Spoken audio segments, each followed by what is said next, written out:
सतनाम श्री वाहिगुरु साहिब जीओ। परम सन्मानियो गुरु रूप गुरु खालसा साध संगत जी, वाहिगुरु जी का खालसा वाहिगुरु जी की फतेह। चल रहे लड़ीवार प्रसंग धन धन श्री गुरु नानक देव साहिब जी महाराज जी के अध्याय 53वें विच अज आपां सुदरसैन का प्रसंग सरवण करांगे। आओ बड़े प्रेम नाल यह प्रसंग सरवण करिए। सच्चे पातशाह धन श्री गुरु नानक देव साहिब जी महाराज चलते चलते समुंदर के नेड़े एक टापू विच पहुँच गए। उस देश का नाम बिसीहर सी। उस टापू विच एक सुंदर नगर सी जिसके चार चुफेरे बाग शोभनीक सन। उस नगर के दुआले एक वड्डा किला बनया होया सी, मानो वह बदलों नूं रोकना चाहता सी। सुदरसैन उस देश का राजा सी। वह विशाल देश ते राज कर रहा सी।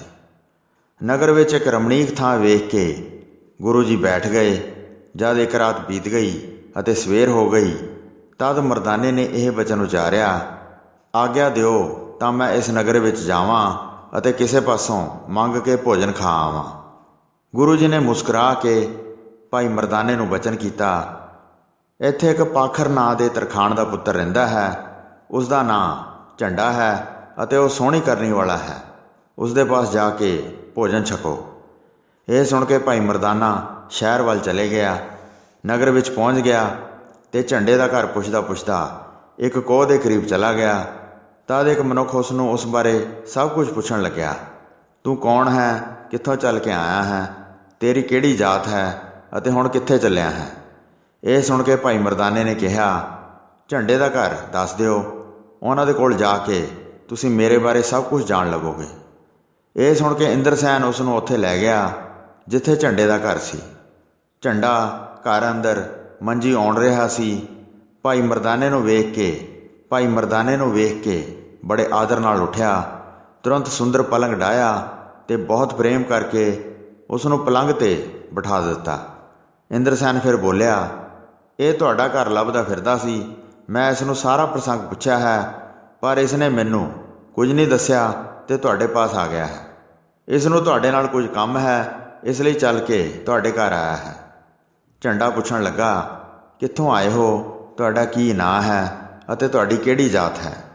भाई मरदाना जी ने कहा, मरदाना मेरा नां है, जात मेरी मिरासी है। तुहाडे पास मैनूं गुणा दी खान श्री गुरु नानक देव जी ने भेजा है। झंडे ने कहा, मैं तो उन्होंने कदी जानदा नहीं जिन्हां दा तू नानक नाम दस्या है। ना मैं पहलां कदे सुनिया है अते ना वेख्या है। तुसीं ये नाम मैनूं हुण सुणाया है। भाई मरदाना जी ने कहा, तुसीं उन्होंने नहीं जानते, पर वो तो तुहानूं जानते हैं। उन्हां दे पास चलो, तैनूं वो पछाण लैणगे जिस पछाण ते उन्होंने मैनूं भेजिया है। बिना जाणिया किस नूं सुध हुंदी है। झंडे ने श्रेष्ठ बुद्धि बारे सुन के पुछया, उन्होंने शरीर ते किहड़ा भेस धारण किया है, उन्हां दी किस प्रकार की रीति है। मैं प्रीत प्रेम नाल भेंट लैके हाज़र हो जावांगा। फिर भाई मरदाने ने कहा, जगत विच उन्हां नूं नानक तपा कहा जाता है। शरीर ते उन्होंने उदासी भेस धारण किया होया है, जिन्हां दे दर्शन करन नाल सारे पाप दूर हो जाते हैं। झंडे ने हिरदे विच विचार की कि कोई शुभ फकीर है, तो उस वेले घर विच अपनी वोटी नूं भोजन तैयार करन दा आदेश कर दिता। इंद्रसैन अपने घर नूं चला गया तो झंडा बाग विच चला गया। बाग विचों उसने सुंदर फुल अते मिठे फल लियाते। झंडे नूं वेख के भाई मरदाने ने कहा, वो आदमी कौन सी जिहड़ा मेरे नाल आया सी। उसका बड़ा चंगा सुभाअ है अते कामदेव वांग सुंदर है। मैनूं तुहाडे घर लैके आया सी। उसदे मिठे वचन बड़े सुखदायक सन। झंडे ने कहा, जिहड़ा नगर का राजा है वो इसका मामा लगता है, मेरे नाल बहुत प्यार करता है। असीं दोवें एक थां बैठ के भगती करते हाँ, प्रभु का सुंदर जस बड़े प्रेम नाल गाउंदे हाँ। ये साडा नेम है कि एकांत विच बैठ के विचार करके आत्म अभ्यास करते हाँ, जिस नाल हिरदे विच आनंद वधदा है। यह सुन के भाई मरदाने ने वचन किया, धन हो तुसीं जिहड़े प्रभु दे प्यारे संत हो। हिरदे विच चंगी मत धारण करके मन विच भगती दे रंग विच रंगे रहिंदे हो अते सदा मिल के ਸਤਸੰਗ ਕਰਦੇ ਹੋ। ਹੁਣ ਜੇ ਭੋਜਨ ਤਿਆਰ ਹੋ ਗਿਆ ਹੈ ਤਾਂ ਲੈ ਆਓ, ਹੋਰ ਦੇਰੀ ਨਾ ਕਰੋ। ਇਹ ਸੁਣ ਕੇ ਝੰਡਾ ਤਿਆਰ ਹੋ ਗਿਆ ਤੇ ਭੋਜਨ ਲੈ ਕੇ ਬਾਹਰ ਚਲਾ ਗਿਆ। ਭੋਜਨ ਵਾਲੀ ਚੰਗੇਰ ਸਿਰ ਉੱਤੇ ਚੁੱਕ ਕੇ ਉਹ ਭਾਈ ਮਰਦਾਨੇ ਨੂੰ ਅੱਗੇ ਲਾ ਕੇ ਚੱਲ ਪਿਆ। ਰਾਹ ਵਿੱਚ ਜਾ ਕੇ ਪੁੱਛਣ ਲੱਗਾ, ਤੁਹਾਡੇ ਮਹਾਤਮਾ ਜੀ ਕਿਹੜੇ ਬੋਲ ਨਾਲ ਪ੍ਰਸੰਨ ਹੁੰਦੇ ਹਨ?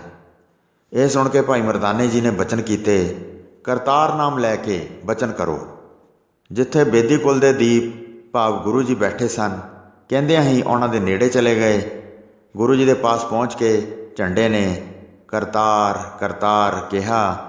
ਉਹਨਾਂ ਦੇ ਅੱਗੇ ਭੋਜਨ ਰੱਖ ਕੇ ਬੜਾ ਪ੍ਰਸੰਨ ਹੋ ਕੇ ਉਹਨਾਂ ਦੇ ਨੇੜੇ ਬੈਠ ਗਿਆ। ਸ਼੍ਰੀ ਗੁਰੂ ਨਾਨਕ ਦੇਵ ਜੀ ਨੇ ਪੁੱਛਿਆ, ਝੰਡਿਆ ਕੰਨ ਲਾ ਕੇ ਗੱਲ ਸੁਣ, ਇਹ ਭੋਜਨ ਕਿਸ ਕਰਕੇ ਲੈ ਕੇ ਆਇਆ ਹੈ? ਤੈਨੂੰ ਕੀ ਕੰਮ ਹੈ? ਤੁਹਾਨੂੰ ਪਰਮੇਸ਼ਰ ਨੇ ਭੇਜਿਆ ਹੈ। ਮੈਂ ਭੋਜਨ ਤਿਆਰ ਕਰਕੇ ਤੁਹਾਡੇ ਪਾਸ ਲੈ ਕੇ ਆਇਆ ਹਾਂ। ਹੇ ਸੰਤ ਜੀ, ਹੁਣ ਭੋਜਨ ਛਕੋ ਅਤੇ ਮੇਰੀ ਆਸ ਪੂਰੀ ਕਰੋ। ਇਹ ਸੁਣ ਕੇ ਗੁਰੂ ਜੀ ਨੇ ਆਪਣੇ ਮੁਖਾਰਬਿੰਦ ਤੋਂ ਕਿਹਾ, ਕੀ ਤੁਸੀਂ ਪਰਮੇਸ਼ਰ ਨੂੰ ਪਛਾਣ ਸਕਦੇ ਹੋ, ਜਿਸ ਨੂੰ ਅੱਜ ਤੱਕ ਰਿਸ਼ੀ ਮੁਨੀ ਖੋਜਦੇ ਆ ਰਹੇ ਹਨ, ਪਰ ਕਿਸੇ ਨੂੰ ਨਹੀਂ ਮਿਲਿਆ ਅਤੇ ਉਹ ਆਪਣੇ ਮੁਖ ਤੋਂ ਕਹਿੰਦੇ ਹਨ, ਉਸ ਦਾ ਕੋਈ ਅੰਤ ਨਹੀਂ, ਉਸ ਦਾ ਕੋਈ ਅੰਤ ਨਹੀਂ। ਝੰਡੇ ਨੇ ਕਿਹਾ, ਹੇ ਸੰਤ ਜੀ, ਮਿਲ ਕੇ ਪ੍ਰਭੂ ਦੇ ਗੁਣ ਗਾਉਣ ਨਾਲ ਪ੍ਰਭੂ ਖੋਜਣ ਦੀ ਅਭਿਲਾਸ਼ਾ ਵੱਧਦੀ ਹੈ। ਸਾਨੂੰ ਜਦ ਪੂਰਨ ਗੁਰੂ ਮਿਲ ਜਾਏਗਾ ਤਾਂ ਉਹ ਸਾਨੂੰ ਸੁੰਦਰ ਆਤਮਾ ਦੇ ਦਰਸ਼ਨ ਕਰਵਾਏਗਾ। ਗੁਰੂ ਨਾਨਕ ਦੇਵ ਜੀ ਨੇ ਫਿਰ ਬਚਨ ਕੀਤਾ, ਕਿਸ ਦੀ ਸੰਗਤ ਵਿੱਚ ਤੇਰਾ ਮੇਲ ਹੈ? ਝੰਡੇ ਨੇ ਕਿਹਾ, ਉਹ ਇਸ ਨਗਰ ਦੇ ਰਾਜੇ ਦੀ ਭੈਣ ਦਾ ਪੁੱਤਰ ਭਾਵ ਰਾਜੇ ਦਾ ਭਣੇਵਾ ਹੈ। ਉਸ ਨਾਲ ਮਿਲ ਕੇ ਮੈਂ ਭਗਤੀ ਕਰਦਾ ਹਾਂ। ਗੁਰੂ ਜੀ ਨੇ ਕਿਹਾ, ਜੋ ਭੋਜਨ ਤੂੰ ਲੈ ਕੇ ਆਇਆ ਹੈ, ਇਸ ਨੂੰ 5 ਹਿੱਸਿਆਂ ਵਿੱਚ ਵੰਡ ਦਿਓ। ਫਿਰ ਭੋਜਨ ਦਾ ਜਿਹੜਾ ਇੱਕ ਭਾਗ ਬਣਦਾ ਹੈ ਉਹ ਮਰਦਾਨੇ ਨੂੰ ਦੇ ਦਿਓ। ਇੰਦਰਸੈਨ ਨੂੰ ਪਹਿਲਾਂ ਬੁਲਾ ਲਓ, ਫਿਰ ਅਸੀਂ ਤੁਹਾਡਾ ਭੋਜਨ ਖਾ ਲਵਾਂਗੇ। ਗੁਰੂ ਜੀ ਦਾ ਹੁਕਮ ਮੰਨ ਕੇ ਭੋਜਨ ਨੂੰ ਉਸਨੇ 5 ਭਾਗਾਂ ਵਿੱਚ ਵੰਡ ਦਿੱਤਾ ਤੇ ਇੱਕ ਭਾਗ ਭਾਈ ਮਰਦਾਨੇ ਨੂੰ ਦੇਣ ਲੱਗਾ। ਭਾਈ ਮਰਦਾਨੇ ਨੇ ਭੋਜਨ ਨਾ ਲਿਆ ਤੇ ਕਿਹਾ, ਤੁਸੀਂ ਖਾਓਗੇ ਤਾਂ ਮੈਂ ਖਾਵਾਂਗਾ। ਗੁਰੂ ਜੀ ਨੇ ਕਿਹਾ, ਤੈਨੂੰ ਬਹੁਤ ਭੁੱਖ ਲੱਗੀ ਹੈ, ਤੂੰ ਭੋਜਨ ਛਕ ਲੈ, ਨਾ ਕਰ। ਗੁਰੂ ਜੀ ਦਾ ਬਚਨ ਸੁਣ ਕੇ ਭਾਈ ਮਰਦਾਨੇ ਨੇ ਭੋਜਨ ਛਕ ਲਿਆ ਤੇ ਬਾਕੀ ਭੋਜਨ ਨੂੰ ਚੰਗੇਰ ਵਿੱਚ ਹੀ ਰਹਿਣ ਦਿੱਤਾ। ਝੰਡਾ ਇੰਦਰਸੈਨ ਨੂੰ ਬੁਲਾਉਣ ਚਲੇ ਗਿਆ, ਜਿੱਥੇ ਰਾਜਾ ਸੁਦਰਸੈਨ ਉਸ ਦਾ ਮਾਮਾ ਰਹਿੰਦਾ ਸੀ। ਉਸ ਵੇਲੇ ਇੰਦਰਸੈਨ ਬਾਗ ਵਿੱਚ ਬੈਠਾ ਸੀ। ਉਸ ਨੂੰ ਝੰਡੇ ਨੇ ਜਾ ਕੇ ਇਸ ਤਰ੍ਹਾਂ ਕਿਹਾ, ਜੇ ਗਿਆਨ ਧਿਆਨ ਨੂੰ ਪਿਆਰ ਕਰਦਾ ਹੈ ਤਾਂ ਮੈਨੂੰ ਇੱਕ ਪੂਰਨ ਮੁਕਤੀ ਦਾਤਾ ਸੰਤ ਮਿਲਿਆ ਹੈ। ਹੁਣ ਮੇਰੇ ਨਾਲ ਚੱਲੋ, ਉਹਨਾਂ ਨੇ ਤੁਹਾਨੂੰ ਆਪਣੇ ਪਾਸ ਬੁਲਾਇਆ ਹੈ। ਤੁਹਾਥੋਂ ਬਗੈਰ ਉਹਨਾਂ ਨੇ ਭੋਜਨ ਨਹੀਂ ਛਕਣਾ ਹੈ। ਇਹ ਸੁਣ ਕੇ ਇੰਦਰਸੈਨ ਬੜਾ ਖੁਸ਼ ਹੋਇਆ, ਜਿਵੇਂ ਕਿਸੇ ਪਿਆਸੇ ਨੂੰ ਅੰਮ੍ਰਿਤ ਮਿਲ ਗਿਆ ਹੋਵੇ। ਝੱਟ ਉੱਠ ਕੇ ਨਾਲ ਚੱਲ ਪਿਆ, ਜਿਸ ਦੇ ਮਨ ਵਿੱਚ ਬੜਾ ਪ੍ਰੇਮ ਅਤੇ ਉਤਸ਼ਾਹ ਸੀ। ਜਿੱਥੇ ਬੇਦੀ ਕੁਲ ਟੀਕਾ ਭਾਵ ਗੁਰੂ ਜੀ ਬਿਰਾਜ ਰਹੇ ਸਨ, ਉੱਥੇ ਆ ਕੇ ਉਸਨੇ ਗੁਰੂ ਜੀ ਦੇ ਦਰਸ਼ਨ ਕੀਤੇ। ਗੁਰੂ ਜੀ ਦੇ ਚਰਨ ਕਮਲਾਂ 'ਤੇ ਬੰਦਨਾ ਕਰਕੇ ਹਿਰਦੇ ਵਿੱਚ ਪ੍ਰੇਮ ਧਾਰਨ ਕਰਕੇ ਉਹਨਾਂ ਦੇ ਪਾਸ ਬੈਠ ਗਿਆ। ਜਿਨ੍ਹਾਂ ਦੇ ਹਿਰਦੇ ਵਿੱਚ ਕੋਈ ਵੀ ਵਿਕਾਰ ਨਹੀਂ ਸੀ, ਉਹ ਦੋਵੇਂ ਭਾਵ ਝੰਡਾ ਤੇ ਇੰਦਰਸੈਨ ਬੇਨਤੀ ਕਰਕੇ ਬੋਲੇ, ਜੇ ਤੁਹਾਨੂੰ ਸੰਪੂਰਨ ਗਿਆਨ ਹੈ ਤਾਂ ਫਿਰ ਸਾਨੂੰ ਤੁਰੰਤ ਉਪਦੇਸ਼ ਦਿਓ। ਬਹੁਤ ਦਿਨਾਂ ਤੋਂ ਸਾਡੇ ਦਿਲ ਵਿੱਚ ਇਹ ਚਾਹਤ ਹੈ, ਇਸ ਲਈ ਸਾਡੇ ਹਿਰਦੇ ਦੀ ਸਾਰੀ ਦਵੈਕ ਭਾਵਨਾ ਦਾ ਨਾਸ਼ ਕਰ ਦਿਓ। ਗਿਆਨ ਆਨੰਦ ਸਾਨੂੰ ਦਾਨ ਕਰੋ ਜੀ। ਹੇ ਸੰਤ ਜੀ, ਸਾਡੇ 'ਤੇ ਕਿਰਪਾ ਕਰੋ ਜੀ। ਕਰੋੜਾਂ ਜਨਮ ਭੁੱਲਿਆਂ ਹੀ ਬਤੀਤ ਹੋ ਗਏ ਹਨ। ਨਿੱਜੀ ਸਰੂਪ ਦੇ ਅਸੀਂ ਉਲਟ ਹੀ ਰਹੇ ਹਾਂ। ਉਹ ਸਰੂਪ ਹੁਣ ਸਾਨੂੰ ਵਿਖਾ ਦਿਓ ਤਾਂ ਕਿ ਸਾਡਾ ਇਸ ਦੁਨੀਆ ਵਿੱਚ ਆਉਣਾ ਜਾਣਾ ਮੁੱਕ ਜਾਏ। ਖੁਸ਼ੀ ਗਮੀ ਦੇ ਦਵੰਧ ਤੋਂ ਸਾਨੂੰ ਰਹਿਤ ਕਰ ਦਿਓ ਤਾਂ ਕਿ ਉਹਨਾਂ ਦੀ ਮੈਲ ਨਾਲ ਸਾਡਾ ਮਨ ਮਲੀਨ ਭਾਵ ਮੈਲਾ ਨਾ ਹੋਵੇ।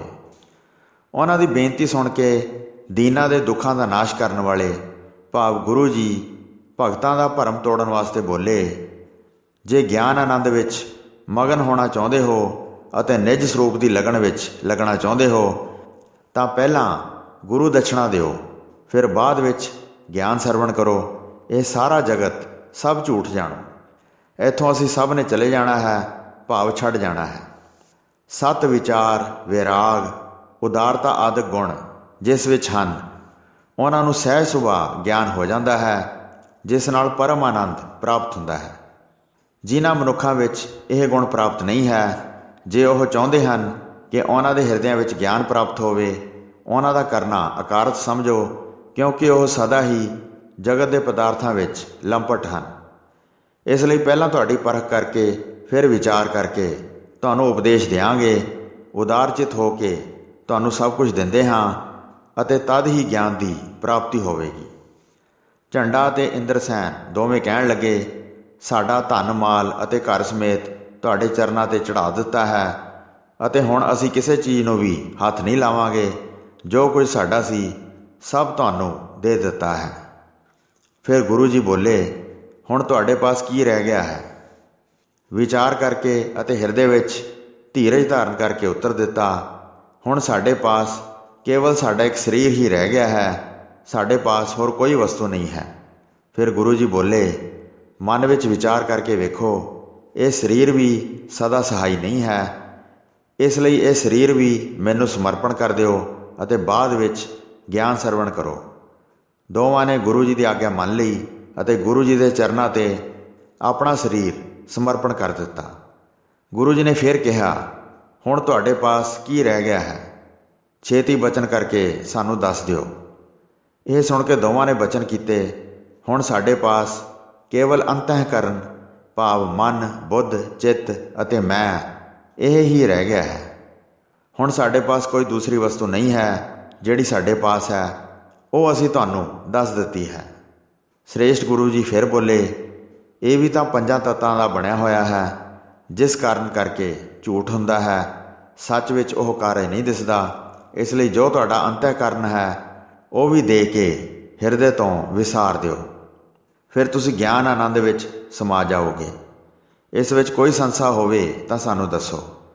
ਇਸ ਤਰ੍ਹਾਂ ਜਦ ਗੁਰੂ ਜੀ ਨੇ ਕਿਹਾ ਤਾਂ ਉਹਨਾਂ ਨੇ ਅੰਤঃਕਰਨ ਵੀ ਗੁਰੂ ਜੀ ਦੇ ਚਰਨਾਂ ਵਿੱਚ ਸਮਰਪਿਤ ਕਰ ਦਿੱਤਾ।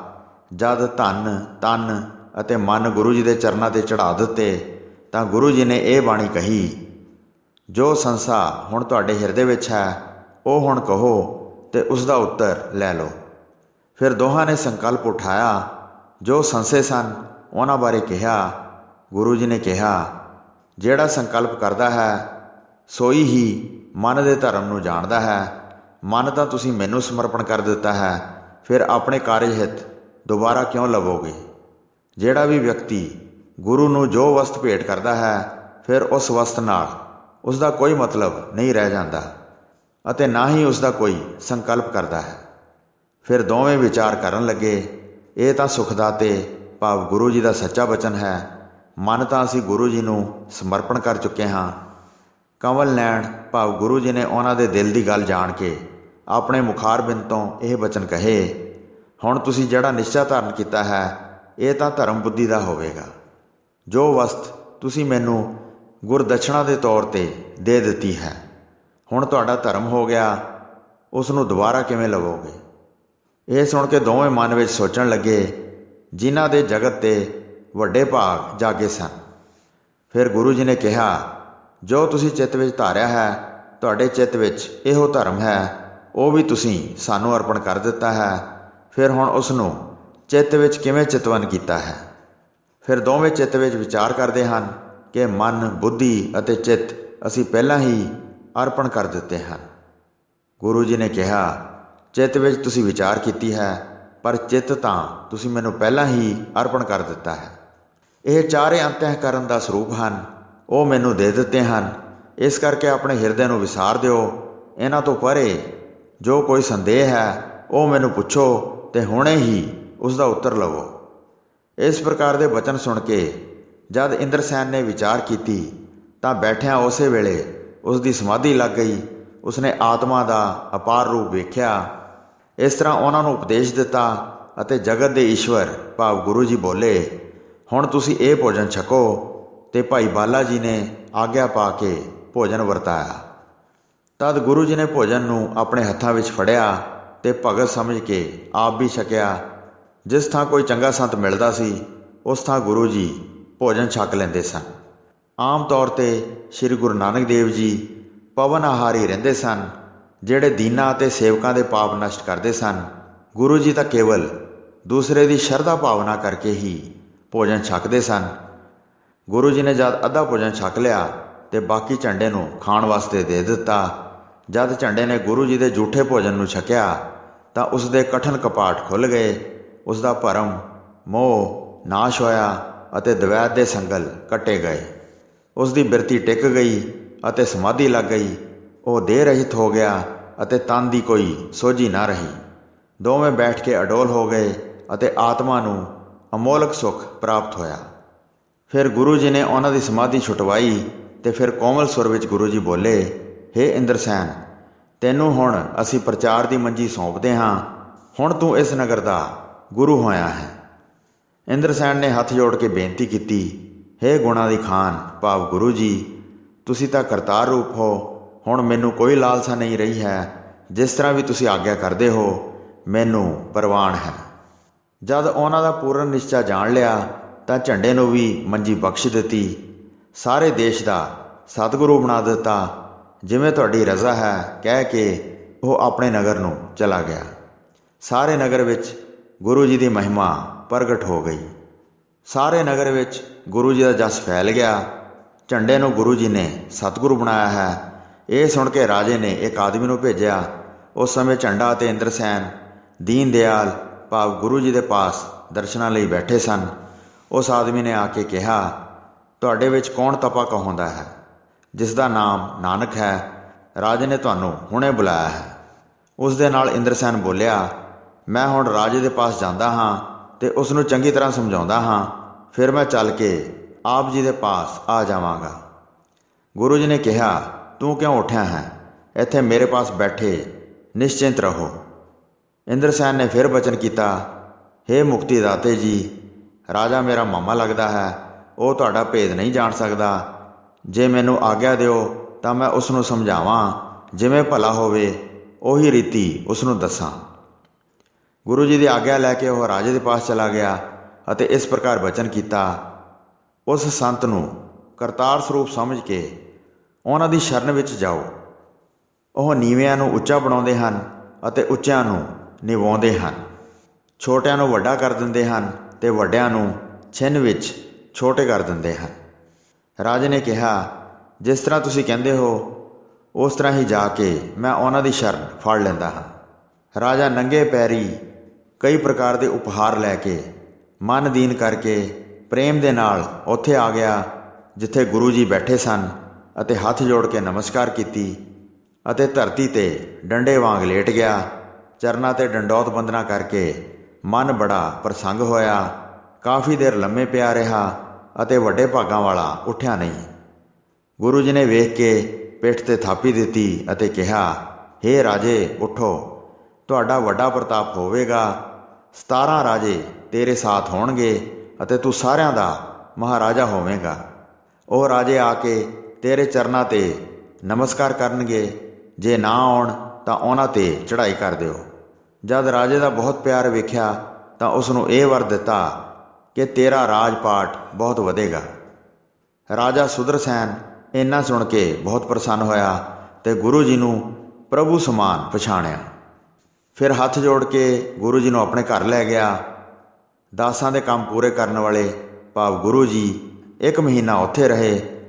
ਗੁਰੂ ਜੀ ਨੇ ਕਿਹਾ, ਰਾਜੇ ਮੇਰੀ ਗੱਲ ਸੁਣੋ, ਝੰਡੇ ਦੀ ਸਮਤਾ ਨਹੀਂ ਕਰਨੀ ਹੈ। ਜੇ ਤੁਸੀਂ ਆਪਣਾ ਭਲਾ ਚਾਹੁੰਦੇ ਹੋ ਤਾਂ ਸਦਾ ਉਸ ਦੇ ਅੱਗੇ ਨੀਵਾਂ ਹੋ ਕੇ ਰਹੋ।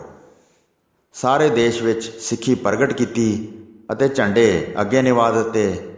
ਸਾਰੇ ਮਨੁੱਖ ਭਲਾ ਜਾਣ ਕੇ ਨਾਮ ਦਾ ਸਿਮਰਨ ਕਰਦੇ ਸਨ, ਨਾਮਦਾਨ ਅਤੇ ਇਸ਼ਨਾਨ ਕਰਦੇ ਸਨ।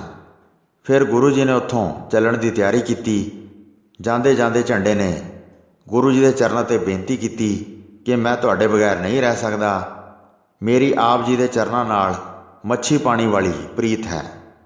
ਗੁਰੂ ਜੀ ਨੇ ਰਾਜ ਨੂੰ ਕਿਹਾ, ਜਦ ਵੀ ਹਿਰਦੇ ਵਿੱਚ ਧਿਆਨ ਧਾਰਨ ਕਰੋਗੇ ਮੈਂ ਸਦਾ ਤੇਰੇ ਪਾਸ ਹੋਵਾਂਗਾ। ਸੁੱਚਮ ਰੱਖ ਕੇ ਕੜਾਹ ਪ੍ਰਸ਼ਾਦ ਕਰਵਾਓ ਤੇ ਫਿਰ ਟਕਾ ਅੱਗੇ ਰੱਖ ਕੇ ਅਰਦਾਸ ਕਰੋ। ਉਸੇ ਵੇਲੇ ਮੈਂ ਆ ਕੇ ਹਾਜ਼ਰ ਹੋਵਾਂਗਾ ਅਤੇ ਸਭ ਕਾਮਨਾਵਾਂ ਪੂਰੀਆਂ ਕਰਾਂਗਾ। ਇਸ ਤਰ੍ਹਾਂ ਕਹਿ ਕੇ ਜਗਤ ਦੇ ਮੂਲ ਭਾਵ ਗੁਰੂ ਜੀ ਨੇ ਰਾਜੇ ਨੂੰ ਧੀਰਜ ਦਿੱਤਾ। ਨਗਰ ਦੇ ਸਾਰੇ ਮਨੁੱਖ ਝੰਡੇ ਸਮੇਤ ਗੁਰੂ ਜੀ ਨੂੰ ਆ ਕੇ ਮਿਲੇ। ਉਹਨਾਂ ਸਭ ਨੂੰ ਧੀਰਜ ਦੇ ਕੇ ਗੁਰੂ ਜੀ ਅੱਗੇ ਚੱਲ ਪਏ। ਸੋ ਸਾਧ ਸੰਗਤ ਜੀ, ਇੱਥੇ ਸ਼੍ਰੀ ਗੁਰੂ ਨਾਨਕ ਪ੍ਰਕਾਸ਼ ਗ੍ਰੰਥ ਦੇ ਪਹਿਲੇ ਅੱਧ ਦਾ 53ਵਾਂ ਅਧਿਆਇ ਸਮਾਪਤ ਹੁੰਦਾ ਹੈ ਜੀ। ਪ੍ਰਸੰਗ ਸੁਣਾਉਂਦੇ ਹੋਏ ਹੋਈਆਂ ਅਨੇਕ ਭੁੱਲਾਂ ਚੁੱਕਾਂ ਦੀ ਖਿਮਾ ਬਖਸ਼ਣੀ ਜੀ। ਵਾਹਿਗੁਰੂ ਜੀ ਕਾ ਖਾਲਸਾ, ਵਾਹਿਗੁਰੂ ਜੀ ਕੀ ਫਤਿਹ।